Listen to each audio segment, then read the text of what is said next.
look back at your career, right? You know, how would you like for your legacy to be remembered? You know what I'm saying? When it's all said and done, man, when they talk about, you know what I'm saying, Mr. Ward here, I don't know if you want people to know your full name here, but you know what I'm saying, Billy Bad. Yeah, you know what I mean? What do you want people to say, you know, to say about you, your legacy? That he was a real one. You know what I'm saying? My word was solid, and I tapped in and poured in to other people's lives, and a lot of times to exclude myself. Because with A Few Good Men, it's like when the deal was done for them, there was a separate deal for me as a producer that the kids David and them didn't know much about. You know, these were youngins, man. The deal for them, of course, they're going to go. But for me, Max Siegel looked over the paperwork. Shout out to Max, he was my lawyer at the time. And he said, you'd be stupid to sign this. So I didn't sign it. So my part of that deal didn't go through, but theirs did. But their mama still woke up and seen them on TV with me, though. You feel me? So, you know, I didn't benefit much from that A Few Good Men LaFace deal at all, because I refused to sign a 5-year exclusive agreement with no advance. But they got an $800,000 deal, no advance for the producer that found the and sent them to you. You know what I'm saying? And then when you do some kind of a little bit of something with me, you send me $1,200 finder's fee for sending you 3 pieces of a 5-man group with an $800,000 budget. Wow. Yeah. I ain't gonna say his name because he's a pretty big boy. LaFace Records. You know what I'm saying? You always hear about the LA Babyface and Blank. That nigga, he used to write with them. LA Babyface and blank. That you See, I got some story now. I had to stop and think. Now y'all want me to tell That's all I was looking for. That's all you was looking for. Just a little something, man. I ain't signed it. So then he's like, Billy didn't sign.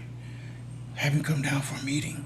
You know, so you trying to fight this chick? I get down there to the meeting, and I mean, the music industry just really just seems just really very treacherous. You know what I mean? It's just like you got to make sure you read everything. You know, I mean, I had one contract, you know, presented to me. You know what I'm saying, to make beats, man, for somebody local here. I won't say their name. And, you know, and just reading through the whole thing, it was just like, damn. You know what I'm saying? You want 33% of everything that I do.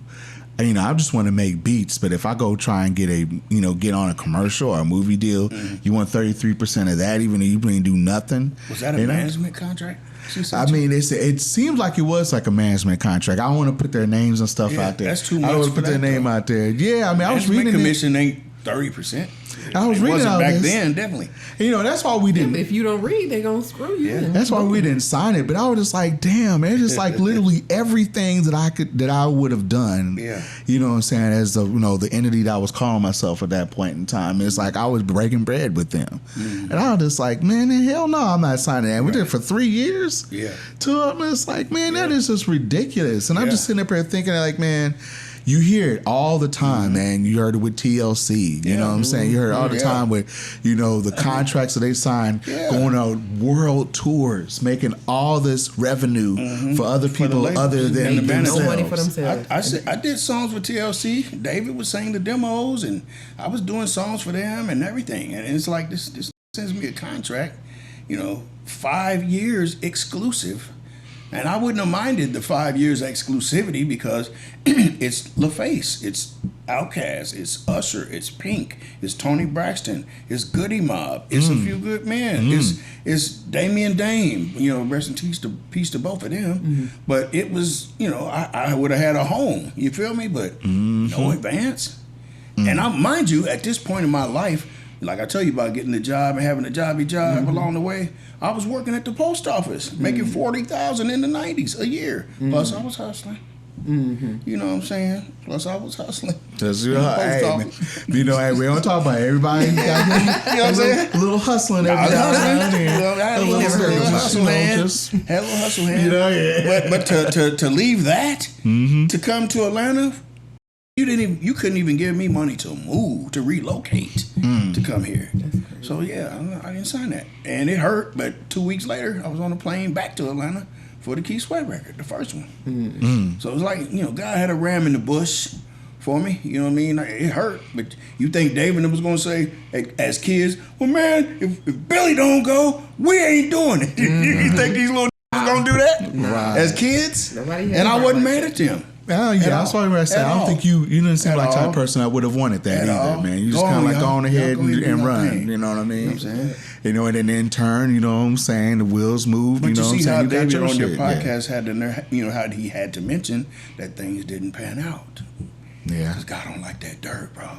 God don't like ugly. Yeah, you know what I'm saying? You can't cut off the spearhead and just take this over here and expect it to do well. Especially when I did everything the right way. You feel me?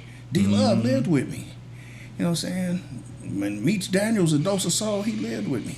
Risen in Atlanta, it was 5 in an apartment, 2-bedroom. So, we doing shows and they bringing girls home and I'm stepping over girls and on the way to the kitchen to make some eggs. We was popping like that, but it's like, that's what it was. Right, man. But like I said, I pour into other people.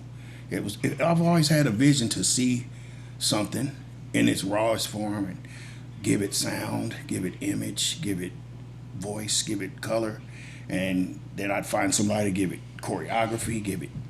And I've always had that, gift to do that, and it paid off. It's paid off for me. That's what's Absolutely, man. So now it's a little different. Nobody wants a deal. Everybody's a soloist. Everybody's just the same thing. That's why, for the first time in 40 years, no rap songs was in the top 40. I know, man. I seen that, man. The songs have no staying power.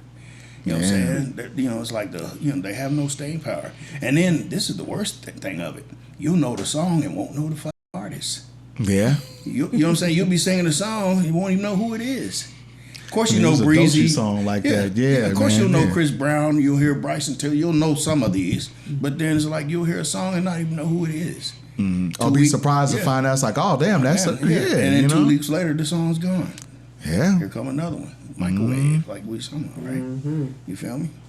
Yeah, that's a whole nother rabbit hole, man. You go down here. I don't get that, but I have to look at it because I'm still in the music game. Now, mind you, I'm doing some other things. I'm working on some TV film stuff. You know what I mean? This, Tommy Smalls. Shout out to Tommy Smalls and the Tainted movie that they shot here with local all Indiana artists, Indiana actors. I'm doing some music with that. Tony Cleveland was on record I did called Project Baby. That, like, as soon as the movie comes on, there it is. And I'm still doing my thing, man.